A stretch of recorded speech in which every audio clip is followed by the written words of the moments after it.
ಎಲ್ಲರಿಗೂ ನಮಸ್ಕಾರ ಸ್ನೇಹಿತರೆ. ನೆಲದ ಮೇಲೆ ಪುಟ್ಟದಾಗಿ ಬೆಳೆಯುವ ನೆಲನೆಲ್ಲಿಯ ಆರೋಗ್ಯ ಗುಣ ಮಾತ್ರ ಬೆಟ್ಟದಷ್ಟು.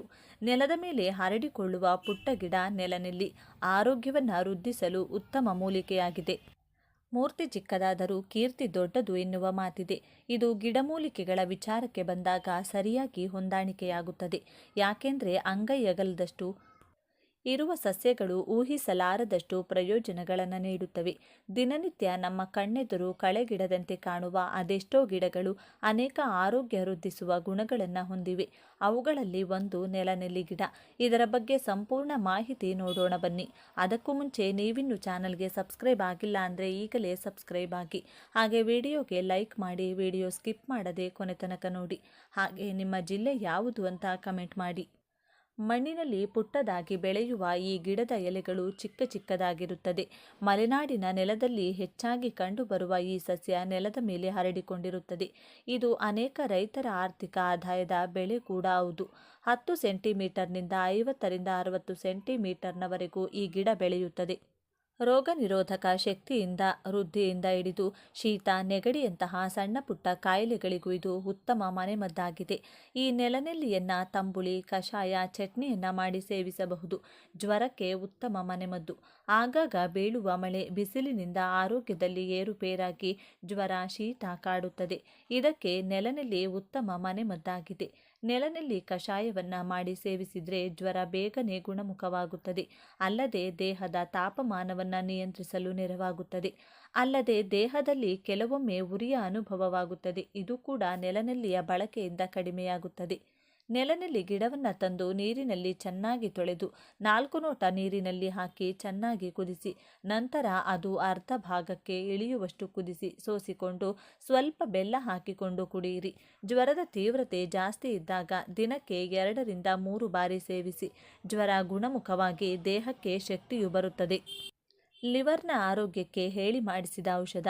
ನೆಲನೆಲ್ಲಿ ನೋಡಲು ಪುಟ್ಟದಾಗಿದ್ದರೂ ಆರೋಗ್ಯ ಗುಣಗಳ ತುಂಬ ದೊಡ್ಡದು.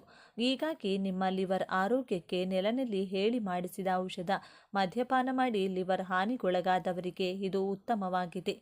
2ರಿಂದ 3 ನೆಲನೆಲ್ಲಿ ಗಿಡವನ್ನು ತಂದು ಕುದಿಯುವ ನೀರಿನಲ್ಲಿ ಹಾಕಿ ಕುದಿಸಿ ಅದನ್ನು ಸೋಸಿಕೊಂಡು ಪ್ರತಿದಿನ ಬೆಳಿಗ್ಗೆ ಸೇವಿಸಿ. ಹಸಿಯಾದ ಗಿಡ ಸಿಗಲಿಲ್ಲವೆಂದು ಚಿಂತೆ ಬೇಡ.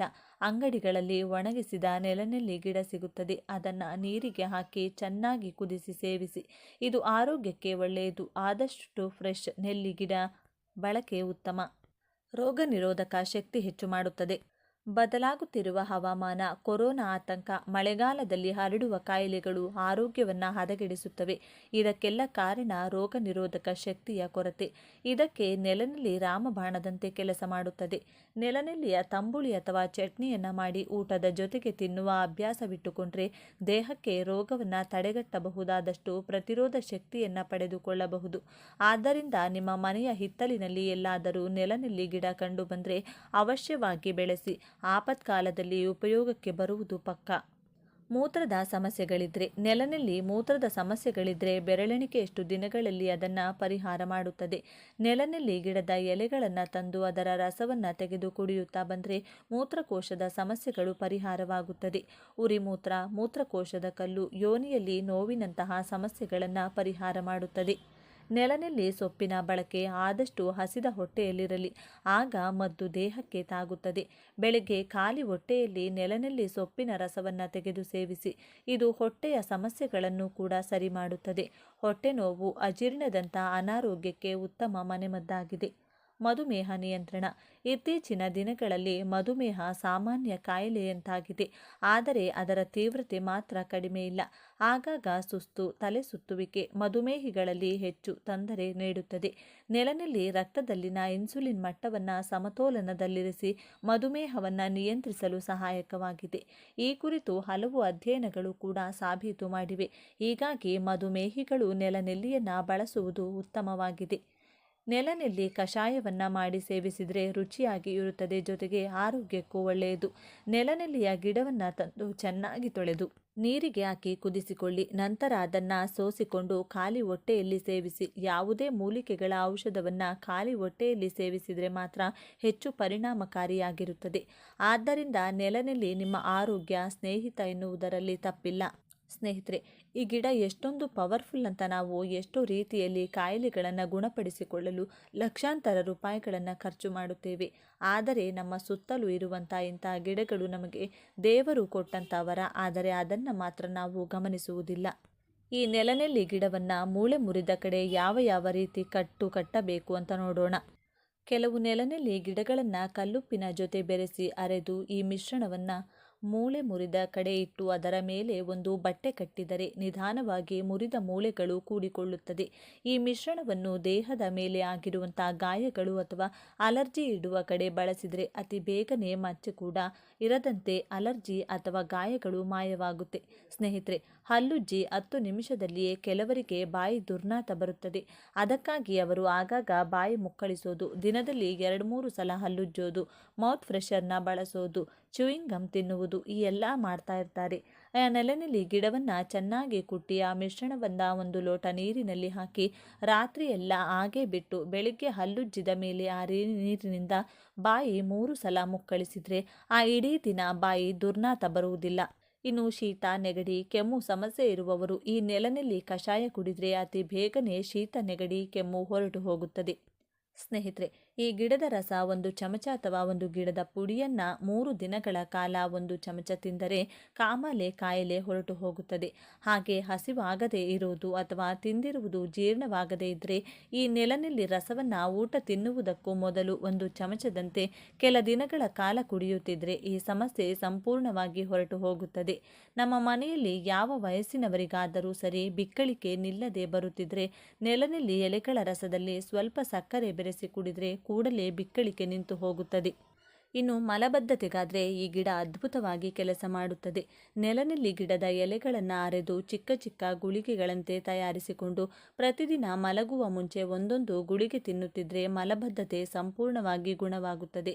ಕೆಲ ಮಹಿಳೆಯರಲ್ಲಿ ಮುಟ್ಟಿನ ಸಮಸ್ಯೆ ಇರುತ್ತದೆ, ಆದರೆ ತುಂಬ ದಿನಗಳು ರಕ್ತಸ್ರಾವ ಆಗುವುದು ಅಥವಾ ತಿಂಗಳಿಗೆ 2 ಸಲ ಮುಟ್ಟಾಗುವುದು ಅಥವಾ 2 ತಿಂಗಳಾದರೂ ಮುಟ್ಟಾಗದೇ ಇರುವುದು, ಇಂಥ ಸಮಸ್ಯೆಗಳಿದ್ರೆ ಈಗ ನಾನು ಹೇಳಿದಂಥ ಗುಳಿಗೆಯನ್ನು ಅಕ್ಕಿ ತೊಳೆದ ನೀರಿನಲ್ಲಿ ಬೆರೆಸಿ ಕುಡಿದರೆ ಈ ಸಮಸ್ಯೆ ಪೂರ್ತಿಯಾಗಿ ಹೊರಟು ಹೋಗುತ್ತೆ. 1-2 ಸಲ ಅಕ್ಕಿ ತೊಳೆದು ಆ ನೀರನ್ನು ಚೆಲ್ಲಿ 3ನೇ ಸಲ ಅಕ್ಕಿ ತೊಳೆದು ಆ ನೀರನ್ನು ಮಾತ್ರ ಕುಡಿಯಲು ಬಳಸಬೇಕು. ಗಿಡದ ಕಷಾಯವನ್ನು ಪ್ರತಿದಿನ ಕುಡಿಯುತ್ತಿದ್ದರೆ ಹಾಳಾಗಿರುವ ಲಿವರ್ ಕೂಡ ಸರಿ ಹೋಗುತ್ತದೆ. ಹಾಗೆಯೇ ರಕ್ತದಲ್ಲಿರುವ ಗ್ಲೂಕೋಸ್ ಲೆವೆಲ್ ಕಡಿಮೆಯಾಗಿ ಶುಗರ್ ಹೊರಟು ಹೋಗುತ್ತದೆ. ನೀವು ಈ ಎಲೆಗಳನ್ನು ಬಳಸುವಾಗ ಹಿಂದೆ ಇರುವ ಕಾಯಿ ಸಮೇತ ಬಳಸಬೇಕು. ಹಾಗಾಗಿ ಒಂದೊಂದೇ ಗೆರೆ ಬಿಡಿಸುತ್ತಾ ಕುಳಿತುಕೊಳ್ಳಬೇಡಿ. ಮಧ್ಯದಲ್ಲಿರುವ ಕಡ್ಡಿಯನ್ನು ಬಿಟ್ಟು ಮೇಲಿರುವ ಎಲೆಗಳಿಗೆ ಅಂಟಿಕೊಂಡಿರುವ ಕಡ್ಡಿಯನ್ನು ಪೂರ್ತಿಯಾಗಿ ಬಳಸಿಕೊಳ್ಳಿ. ಇನ್ನು ಪ್ರತಿದಿನ ಈ ಎಲೆಗಳನ್ನು ಹಾಗೆ ಅಗೆದು ತಿನ್ನುತ್ತಿದ್ದರೆ ಮೈಯಲ್ಲಿರುವ ಕೊಬ್ಬು ಕಡಿಮೆಯಾಗಿ ಸಣ್ಣ ಆಗುತ್ತಾರೆ. ಕೆಲವರಿಗೆ ಜ್ವರ ಹೋಗಲ್ಲ, ಆಗಾಗ ಜ್ವರ ಬರ್ತಾ ಇರುತ್ತೆ. ಅಂಥ ಪರಿಸ್ಥಿತಿಯಲ್ಲಿ ಈ ಎಲೆಗಳನ್ನು ಅರೆದು ಚಿಕ್ಕ ಚಿಕ್ಕ ಗುಳಿಗೆಗಳಂತೆ ತಯಾರಿಸಿಕೊಂಡು ಬೆಳಿಗ್ಗೆ 1 ಹಾಗೂ ರಾತ್ರಿ 1 ತಿನ್ನುತ್ತಿದ್ದರೆ ಎಂಥ ಕಠಿಣ ಜ್ವರವಾದರೂ 1-2 ದಿನಗಳಲ್ಲೇ ಹೊರಟು ಹೋಗುತ್ತೆ. ಈ ಗಿಡದಲ್ಲಿರುವಂಥ ಬೇರು, ಕಡ್ಡಿ, ಎಲೆ, ಹೂ, ಕಾಯಿ ಎಲ್ಲವೂ ಕೂಡ ನಮ್ಮ ದೇಹಕ್ಕೆ ಅಮೃತದಂತೆ ಕೆಲಸ ಮಾಡುತ್ತದೆ. ಹಾಗಾಗಿ ಸ್ನೇಹಿತರೆ, ಈ ಗಿಡ ಎಲ್ಲಿ ಕಾಣಿಸಿದರೂ ಬಿಡದೆ ಕಿತ್ತು ತಂದುಕೊಳ್ಳಿ. ನಮಗೆ ಜಾಸ್ತಿ ಸಿಕ್ಕರೆ ಮನೆಗೆ ತಂದ ನಂತರ ಚೆನ್ನಾಗಿ ತೊಳೆದು ಅರೆದು ಚಿಕ್ಕ ಚಿಕ್ಕ ಗುಳಿಗೆಯಂತೆ ಮಾಡಿಕೊಂಡು ಚೆನ್ನಾಗಿ ಬಿಸಿಲಿರುವಾಗ 3 ದಿನಗಳ ಕಾಲ ಒಣಗಿಸಿಟ್ಟುಕೊಂಡ್ರೆ 1 ವರ್ಷದವರೆಗೂ ಕೂಡ ಇದನ್ನು ಉಪಯೋಗಿಸಬಹುದು. ಅಥವಾ ಈ ಎಲೆಗಳನ್ನು ಹಾಗೆ ಒಣಗಿಸಿ ಪುಡಿ ಮಾಡಿ ಕೂಡ 1 ವರ್ಷದವರೆಗೂ ನೀವು ಸ್ಟೋರ್ ಮಾಡಿಕೊಳ್ಳಬಹುದು. ಈ ವಿಡಿಯೋ ಇಷ್ಟ ಆದರೆ ಲೈಕ್ ಮಾಡಿ, ಶೇರ್ ಮಾಡಿ. ಇಂಥ ಹೆಚ್ಚಿನ ಉತ್ತಮ ಮಾಹಿತಿಗಳಿಗಾಗಿ ತಪ್ಪದೇ ನಮ್ಮ ಚಾನೆಲ್ನ ಸಬ್ಸ್ಕ್ರೈಬ್ ಮಾಡಿಕೊಳ್ಳಿ. ನಾಳೆ ಮತ್ತೊಂದು ವಿಡಿಯೋದೊಂದಿಗೆ ಪುನಃ ಭೇಟಿಯಾಗೋಣ. ಈ ಪ್ರಕೃತಿಯ ಅದ್ಭುತ ಸೃಷ್ಟಿಗಳಲ್ಲಿ ಹೂಗಳದ್ದೇ ಒಂದು ವಿಶೇಷವಾದ ಲೋಕ. ಆ ಅದ್ಭುತವಾದ ಲೋಕದಲ್ಲಿ ತನ್ನ ಅಮೋಘವಾದ ಸುವಾಸನೆಯಿಂದಲೇ ಎಲ್ಲರ ಮನವನ್ನು ಸೆಳೆಯುವಂತಹ ರಾಜಕುಮಾರಿ ಎಂದರೆ ಅದು ಸಂಪಿಗೆ ಪುಷ್ಪ. ಕೇವಲ ನೋಟಕ್ಕೆ ಮಾತ್ರವಲ್ಲ, ತನ್ನ ದಿವ್ಯ ಪರಿಮಳದಿಂದ ಇಡೀ ಪರಿಸರವನ್ನೇ ಪವಿತ್ರಗೊಳಿಸುವಂತಹ ಶಕ್ತಿ ಸಂಪಿಗೆ ಪುಷ್ಪಕ್ಕಿದೆ. ದೇವಸ್ಥಾನದ ಅಂಗಳದಿಂದ ಹಿಡಿದು ಆಯುರ್ವೇದ ಔಷಧಿ ಲೋಕದವರೆಗೂ ಸಹ ಸಂಪಿಗೆ ಮಹತ್ವ ಅಪಾರವಾದದ್ದು. ಕವಿಗಳ ಕವಿತೆಗೆ ಸ್ಫೂರ್ತಿಯಾಗಿ ಆಯುರ್ವೇದ ಸಂಜೀವಿನಿಯಾಗಿ ಮಿಂಚುತ್ತಲಿರುವ ಈ ಸಂಪಿಗೆ ಪುಷ್ಪದ ಬಗ್ಗೆ ಅನೇಕ ಕುತೂಹಲಕಾರಿ ಸಂಗತಿಗಳು ಅಡಕವಾಗಿವೆ. ಸಂಪಿಗೆ ಹೂನಲ್ಲಿ ಕೆಂಡ ಸಂಪಿಗೆ, ಚೈನಾ ಸಂಪಿಗೆ, ಗಂಧದ ಬಣ್ಣದ ಸಂಪಿಗೆ, ಕಾಡು ಸಂಪಿಗೆ, ನಾಗಸಂಪಿಗೆ, ನಾಗಲಿಂಗ ಸಂಪಿಗೆ ಹೀಗೆ ಹಲವಾರು ಕಾಣಬಹುದು. ಆದರೆ ಇವೆಲ್ಲ ಸುವಾಸಿತ ಹೂ ಪ್ರಕಾರಗಳ ಪೈಕಿ ಔಷಧೀಯ ಗುಣಗಳು ಹೆಚ್ಚಾಗಿರುವುದು ಕೆಂಡ ಸಂಪಿಗೆಯಲ್ಲಿಯೇ. ನಮ್ಮ ಈ ಪ್ರಸ್ತುತ ಈ ವಿಡಿಯೋದಲ್ಲಿ ಪ್ರಕೃತಿಯ ಈ ದಿವ್ಯ ಪುಷ್ಪದ ದೈವಿಕ ಮಹತ್ವವನ್ನು ಮತ್ತು ನಮಗೆ ತಿಳಿಯದೇ ಇರುವಂಥ ಔಷಧೀಯ ಗುಣಗಳ ಬಗ್ಗೆ ವಿವರವಾಗಿ ತಿಳಿದುಕೊಳ್ಳೋಣ. ಅದಕ್ಕೂ ಮುನ್ನ ನೀವಿನ್ನು ಚಾನಲ್ಗೆ ಸಬ್ಸ್ಕ್ರೈಬ್ ಆಗಿಲ್ಲ ಅಂದರೆ ಈಗಲೇ ಸಬ್ಸ್ಕ್ರೈಬ್ ಆಗಿ, ಹಾಗೆ ವಿಡಿಯೋಗೆ ಲೈಕ್ ಮಾಡಿ, ವಿಡಿಯೋ ಸ್ಕಿಪ್ ಮಾಡದೆ ಕೊನೆ ತನಕ ನೋಡಿ.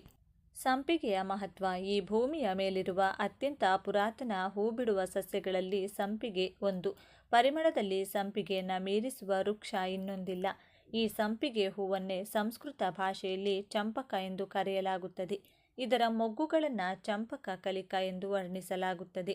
ಸಂಪಿಗೆ ನಿತ್ಯ ಹರಿದ್ವರ್ಣದ ಮರವಾಗಿದ್ದು ಸುಮಾರು 50 ಮೀಟರ್ ಎತ್ತರದವರೆಗೂ ಬೆಳೆಯಬಲ್ಲದು.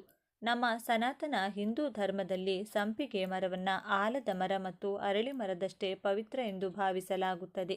ಸಂಪಿಗೆಯ ರಂಬೆಗಳನ್ನು ಕತ್ತರಿಸುವುದು ಸಹ ಅಶುಭ ಎಂಬ ನಂಬಿಕೆ ಇದೆ.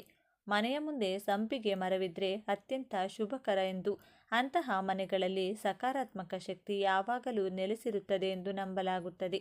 ಗಾಳಿಯನ್ನು ಶುದ್ಧೀಕರಿಸುವಲ್ಲಿಯೂ ಸಹ ಸಂಪಿಗೆಯ ಪಾತ್ರ ಮಹತ್ತರವಾದದ್ದು.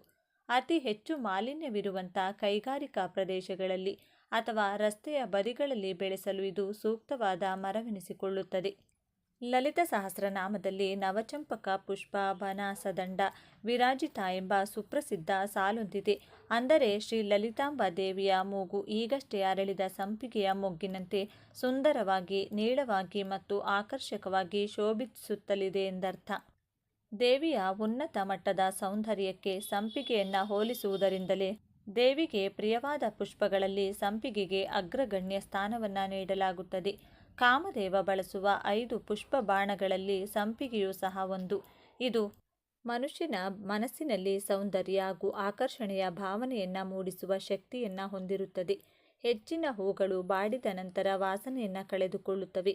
ಆದರೆ ಸಂಪಿಗೆಯ ಹೂ ಒಣಗಿದ ನಂತರವೂ ಸಹ ತನ್ನ ಸುಗಂಧವನ್ನು ದೀರ್ಘಕಾಲ ಉಳಿಸಿಕೊಳ್ಳುವಂಥ ವಿಶೇಷವಾದ ಗುಣವನ್ನು ಹೊಂದಿರುತ್ತವೆ. ಸಂಪಿಗೆಯ ಹೂವಿನ ಸುವಾಸನೆ ಎಷ್ಟು ಪ್ರಬಲವಾಗಿರುತ್ತದೆ ಎಂದರೆ ಜೇನುನೊಣಗಳು ಇದರ ಸಮೀಪಕ್ಕೆ ಸುಳಿಯುವುದಿಲ್ಲ. ಏಕೆಂದರೆ ಸಂಪಿಗೆಯ ಸುಗಂಧ ಜೇನುನೊಣಗಳನ್ನು ಮೂರ್ಛೆ ಬರುವಂತೆ ಮಾಡುತ್ತದೆ ಅಥವಾ ಅವುಗಳ ಇಂದ್ರಿಯಗಳನ್ನು ಸ್ತಬ್ಧಗೊಳಿಸುತ್ತದೆ.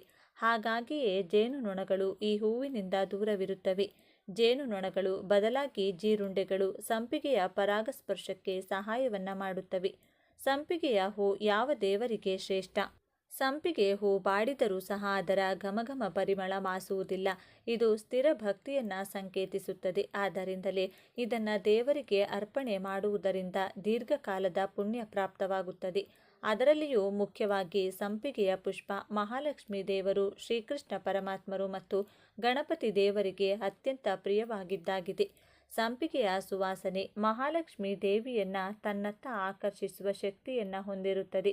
ಅಂದರೆ ಎಲ್ಲಿ ಸಂಪಿಗೆಯ ಸುವಾಸನೆ ಇರುತ್ತದೆಯೋ ಅಲ್ಲಿ ದಾರಿದ್ರ್ಯ ಲಕ್ಷ್ಮಿ ಓಡಿ ಹೋಗುತ್ತಾಳೆ ಮತ್ತು ಮಹಾಲಕ್ಷ್ಮೀ ದೇವಿ ಬಂದು ನೆಲೆಸುತ್ತಾಳೆ. ಅದರಲ್ಲಿಯೂ ವಿಶೇಷವಾಗಿ ಶುಕ್ರವಾರಗಳಂದು ಮಹಾಲಕ್ಷ್ಮೀ ದೇವಿಗೆ ಸಂಪಿಗೆಯಿಂದ ಅರ್ಚನೆ ಮಾಡುವುದು ಸಕಲೈಶ್ವರ್ಯಗಳನ್ನು ನೀಡುತ್ತದೆ ಎಂದು ನಂಬಲಾಗಿದೆ. ದ್ವಾಪರ ಯುಗದಲ್ಲಿ ಪ್ರಭು ಶ್ರೀಕೃಷ್ಣ ಪರಮಾತ್ಮರಿಗೆ ಸಂಪಿಗೆಯ ಮಾಲೆ ಅತ್ಯಂತ ಪ್ರಿಯವಾಗಿತ್ತು ಎಂದು ಪುರಾಣಗಳು ಉಲ್ಲೇಖಿಸುತ್ತವೆ. ಸಕಲ ದೇವತೆಗಳಿಗೂ ಸಲ್ಲುವ ಸಂಪಿಗೆ ಹೂವನ್ನು ಶಿವಪೂಜೆಯಲ್ಲಿ ಸಾಮಾನ್ಯವಾಗಿ ಬಳಸುವುದಿಲ್ಲ.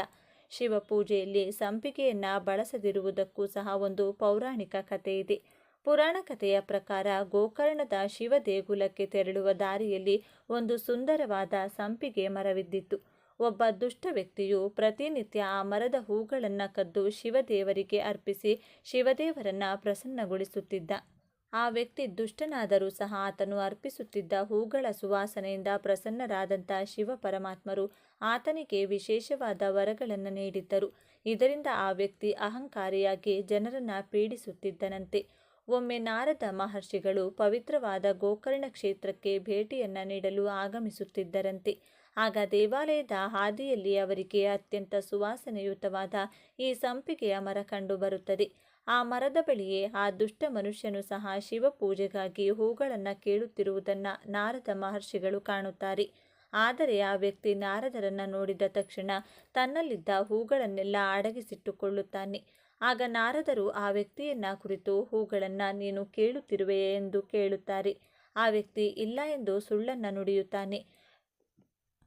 ಕೋಪಗೊಂಡಂತ ನಾರದ ಮಹರ್ಷಿಗಳು ಸ್ವತಃ ಸಂಪಿಗೆ ಮರವನ್ನೇ ಕುರಿತು ನಿನ್ನ ಹೂಗಳನ್ನು ಯಾರಾದರೂ ಕಿತ್ತಿದ್ದಾರೋ ಎಂದು ಪ್ರಶ್ನಿಸುತ್ತಾರೆ.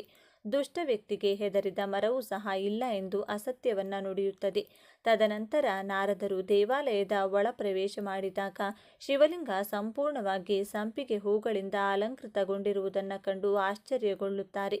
ಗೋಕರ್ಣ ಕ್ಷೇತ್ರದಂಥ ದೈವ ಸನ್ನಿಧಿಯಲ್ಲಿಯೇ ಸಂಪಿಗೆ ಅಸತ್ಯವನ್ನ ನುಡಿದಿದ್ದರಿಂದ ಕೋಪಗೊಂಡ ನಾರದ ಮಹರ್ಷಿಗಳು, ನೀನು ದೇವಲೋಕದ ಸುಗಂಧ ಹೊಂದಿದ್ದರೂ ನೀನು ಹೂಗಳು ಶಿವದೇವರ ಪೂಜೆಗೆ ಅನರ್ಹವಾಗಲಿ, ನಿನ್ನ ಶಿವ ಪರಮಾತ್ಮರಿಗೆ ಅರ್ಪಣೆ ಮಾಡಿದರೆ ಆ ಪೂಜೆಯ ಫಲವೇ ದೊರೆಯದಿರಲಿ ಎಂದು ಶಾಪವನ್ನು ನೀಡುತ್ತಾರೆ. ಅಂದಿನಿಂದ ಸಂಪಿಗೆ ಶಿವ ಪೂಜೆಯಲ್ಲಿ ನಿಷೇಧಗೊಂಡಿತ್ತು ಎಂಬ ಪ್ರಸ್ತಾಪವಿದೆ. ಸಂಪಿಗೆಯ ಔಷಧೀಯ ಗುಣಗಳು. ಸಂಪಿಗೆಯ ತೀಕ್ಷ್ಣ ಸುವಾಸನೆ ಮೆದುಳಿನಲ್ಲಿ ಎಂಡೋರ್ಫಿನ್ಸ್ ಎಂಬ ರಾಸಾಯನಿಕವನ್ನು ಬಿಡುಗಡೆ ಮಾಡಲು ಪ್ರೇರೇಪಿಸುತ್ತದೆ. ಈ ರಾಸಾಯನಿಕ ತಲೆನೋವು, ಮಾನಸಿಕ ಒತ್ತಡ, ಆತಂಕ, ಮೈಗ್ರೇನ್ನ ನಿವಾರಣೆಯನ್ನು ಮಾಡುತ್ತದೆ. ಸಂಪಿಗೆಯ ಎಣ್ಣೆಯನ್ನು ಕೂದಲಿಗೆ ಹಚ್ಚುವುದು ಕೂದಲಿನ ಆರೋಗ್ಯಕ್ಕೂ ಬಹಳ ಒಳ್ಳೆಯದು. ಸಂಪಿಗೆಯ ಹೂಗಳನ್ನು ಹರಳೆಣ್ಣೆಯಲ್ಲಿ ಬೆರೆಸಿ ಬಿಸಿ ಮಾಡಿ ನೋವಿರುವ ಜಾಗಕ್ಕೆ ಲೇಪಿಸಿಕೊಂಡ್ರೆ ಕೀಲು ನೋವು ಮತ್ತು ಸಂಧಿವಾತವೂ ಸಹ ಕಡಿಮೆಯಾಗುತ್ತದೆ. ಸಂಪಿಗೆಯ ಎಲೆಗಳ ಕಷಾಯ ಜ್ವರ ಮತ್ತು ಅಜೀರ್ಣದಂಥ ಸಮಸ್ಯೆಗಳಿಗೆ ಹಳೆಯ ಕಾಲದಿಂದಲೂ ಮದ್ದಾಗಿ ಬಳಕೆಯಲ್ಲಿದೆ. ಸಂಪಿಗೆಯ ಹೂಗಳನ್ನು ಬೆರೆಸಿ ಕುದಿಸಿದ ನೀರನ್ನು ಸೇವಿಸುವುದರಿಂದ ಮೂತ್ರಕೋಶದ ಉರಿ ಕಡಿಮೆಯಾಗಿ ಮೂತ್ರ ಸುಗಮವಾಗಿ ಹೋಗುತ್ತದೆ. ಈ ಸುವಾಸನೆಯುಕ್ತ ಸಂಪಿಗೆ ಹೂಗಳನ್ನು ಚರ್ಮದ ರೋಗಗಳು, ಗಾಯಗಳು ಮತ್ತು ಹಣ್ಣುಗಳಂಥ ವಿವಿಧ ರೋಗಗಳ ಚಿಕಿತ್ಸೆಗೆ ಆಯುರ್ವೇದ ಔಷಧಿಗಳಲ್ಲಿ ಬಳಸುತ್ತಾರೆ. ವಾಕರಿಕೆ, ಜ್ವರ, ತಲೆ ತಿರುಗುವಿಕೆ, ಕೆಮ್ಮು ಮೊದಲಾದ ಸಮಸ್ಯೆಗಳಿಗೆ ಚಿಕಿತ್ಸೆ ನೀಡಲು ಚಂಪಾ ಹೂವಿನ ಕಷಾಯ ಬಳಸಲಾಗುತ್ತದೆ. ಕಣ್ಣಿನ ಆರೈಕೆಗೆ ಸುಲಭದ ಮನೆಮದ್ದು. ಕೆಂಡ ಸಂಪಿಗೆ ಹೂವಿನ 2 ಎಲೆಯನ್ನು ನೀರಿನಲ್ಲಿ ಕುದಿಸಿ ಕಷಾಯ ಮಾಡಿ ದಿನವೂ ಕಣ್ಣು ತೊಳೆಯುವುದರಿಂದ ಕಣ್ಣಿನ ಅನೇಕ ಕಾಯಿಲೆಗಳು ವಾಸಿಯಾಗುತ್ತವೆ. ಇದು ದೃಷ್ಟಿ ಸಾಮರ್ಥ್ಯ ಹೆಚ್ಚಿಸುತ್ತದೆ ಮತ್ತು ಆರಂಭಿಕ ಕಣ್ಣಿನ ಪೊರೆಯನ್ನು ತೆಗೆದು ಸರಿಮಾಡುವ ಸಾಮರ್ಥ್ಯ ಇದೆ. ಸಂಧಿವಾತವಿದ್ದರೆ 1 ಕಪ್ ಹರಳೆಣ್ಣೆಯಲ್ಲಿ ಸಂಪಿಗೆಯ 5-6 ಹೂಗಳನ್ನು ಹಾಕಿ ಬೆಚ್ಚಗೆ ಮಾಡಿ ನೋವಿರುವ ಜಾಗಕ್ಕೆ ಸವರಿದರೆ ನೋವು ನಿವಾರಣೆಯಾಗುತ್ತದೆ. ತಲೆಕೂದಲು ಉದುರುತ್ತಿದ್ದರೆ, ಹೊಟ್ಟೆ ಹೆಚ್ಚಾದರೆ ನಿಂಬೆಹಣ್ಣಿನ ರಸದಲ್ಲಿ ಸಂಪಿಗೆ ಹೂಗಳನ್ನು ರಾತ್ರಿ ಪೂರ ನೆನೆಹಾಕಿ ಮುಂಜಾನೆ ಹೂಗಳನ್ನು ಹಿಸುಕಿ ತೆಗೆದು ಕೂದಲಿನ ಬುಡಕ್ಕೆ ಹಚ್ಚಿ ಸಂಪಿಗೆ ಚಕ್ಕೆಯನ್ನು ಅರೆಬರೆ ಕುಟ್ಟಿ ನೀರು ಹಾಕಿ ಕುದಿಸಿ ಅರ್ಧಕ್ಕೆ ಇಳಿದಾಗ ಸೋಸಿ ಜ್ವರದಲ್ಲಿ 3 ಚಮಚದಷ್ಟು ಪ್ರತಿ 2 ಗಂಟೆಗೆ ಕುಡಿಸುತ್ತಿದ್ದರೆ ಗುಣವಾಗುತ್ತದೆ. ಸಂಪಿಗೆ ಚಕ್ಕೆಯ ಕಷಾಯವನ್ನು ಸತತವಾಗಿ 6 ತಿಂಗಳು ಕುಡಿಯೋದ್ರಿಂದ ರಕ್ತ ಶುದ್ಧವಾಗಿ ಚರ್ಮದ ಕಾಯಿಲೆಗಳು ಗುಣವಾಗುತ್ತವೆ. ಸಂಪಿಗೆ ಚಕ್ಕೆಯನ್ನು ನೆರಳಿನಲ್ಲಿ ಒಣಗಿಸಿ ಪುಡಿ ಮಾಡಿ ಬಾಯಲ್ಲಿಟ್ಟು ರಸ ನುಂಗುತ್ತಿದ್ದರೆ ಟಾನ್ಸಿಲ್ ಗುಣವಾಗುತ್ತದೆ. 1 ಚಮಚದಷ್ಟು ಸಂಪಿಗೆ ಹೂವಿನ ರಸವನ್ನು ಜೇನುತುಪ್ಪ ಸೇರಿಸಿ ದಿನಕ್ಕೆ 2 ಬಾರಿ ತಿಂದು ಹೂ ಇಲ್ಲವಾದಲ್ಲಿ ಎಲೆಗಳನ್ನು ಉಪಯೋಗಿಸಬಹುದು. 9ನೇ ದಿನ ಭೇದಿಯಾಗಲು ತೆಗೆದುಕೊಳ್ಳುವುದರಿಂದ ಉದರದ ಕ್ರಿಮಿ ನಾಶವಾಗುತ್ತದೆ. ಸಂಪಿಗೆಯ ಎಳೆಯ ಎಲೆಗಳನ್ನು ಮಿಕ್ಸಿಯಲ್ಲಿ ರುಬ್ಬಿ ಕಷಾಯ ಮಾಡಿ ಕುಡಿಯೋದ್ರಿಂದ ದೇಹದ ತೂಕವನ್ನು ಕಡಿಮೆ ಮಾಡಲು ಸಹಾಯ ಮಾಡುತ್ತದೆ. ಸಂಪಿಗೆಯ ಕುಸುಮವನ್ನು ಬೆಣ್ಣೆಯಲ್ಲಿ ಲೇಪಿಸಿ ಅರ್ಧ ಚಮಚ ತಿಂದರೆ ರಕ್ತ ಮೂಲವ್ಯಾಧಿ ಗುಣವಾಗುತ್ತದೆ. ಸಂಪಿಗೆಯ ಕುಸುಮವನ್ನು ಜೇನುತುಪ್ಪ ಸೇರಿಸಿ ತಿಂದರೆ ಬಿಕ್ಕಳಿಕೆ ನಿಲ್ಲುತ್ತದೆ. ಸಂಪಿಗೆಯ ಕುಸುಮವನ್ನು ಪ್ರತಿನಿತ್ಯ ತಿನ್ನೋದ್ರಿಂದ ವೀರ್ಯ ವೃದ್ಧಿಸುತ್ತದೆ. ಸೂಚನೆ: ವೀಕ್ಷಕರೇ, ನಾವು ಯಾವುದೇ ಸ್ವಚಿಕಿತ್ಸಾ ಪದ್ಧತಿಯನ್ನು ಬೆಂಬಲಿಸುವುದಿಲ್ಲ. ಯಾವುದೇ ಗಿಡಮೂಲಿಕೆಯನ್ನು ಮನೆಮದ್ದಾಗಿ ಬಳಸುವ ಮುನ್ನ ಆಯುರ್ವೇದ ಪಂಡಿತರ ಸಲಹೆಯನ್ನು ಪಡೆಯುವುದು ಅತ್ಯವಶ್ಯಕ. ಆತ್ಮೀಯ ವೀಕ್ಷಕರೇ, ಸಂಪಿಗೆಯ ಕುರಿತಾಗಿ ಸಮಗ್ರ ಮಾಹಿತಿಯನ್ನು ತಿಳಿದುಕೊಂಡ ನಮಗೆಲ್ಲರಿಗೂ ಆ ಭಗವಂತನ ಕೃಪಾ ಕಟಾಕ್ಷ ಸದಾಕಾಲ ಇರಲೆಂದು ಕೋರಿಕೊಳ್ಳುತ್ತಾ ಈ ದಿನದ ಸಂಚಿಕೆಯನ್ನು ಮುಗಿಸುತ್ತಿದ್ದೇನೆ. ವೀಕ್ಷಕರೇ, ನಿಮಗೆ ಈ ವಿಡಿಯೋ ಇಷ್ಟವಾಗಿದ್ದಲ್ಲಿ ಲೈಕ್ ಮಾಡಿ, ಶೇರ್ ಮಾಡಿ ಮತ್ತು ಸಬ್ಸ್ಕ್ರೈಬ್ ಮಾಡಿ ಹಾಗೂ ಬೆಲ್ ಬಟನ್ ಒತ್ತೋದನ್ನು ಮರಿಬೇಡಿ. ಧನ್ಯವಾದಗಳು.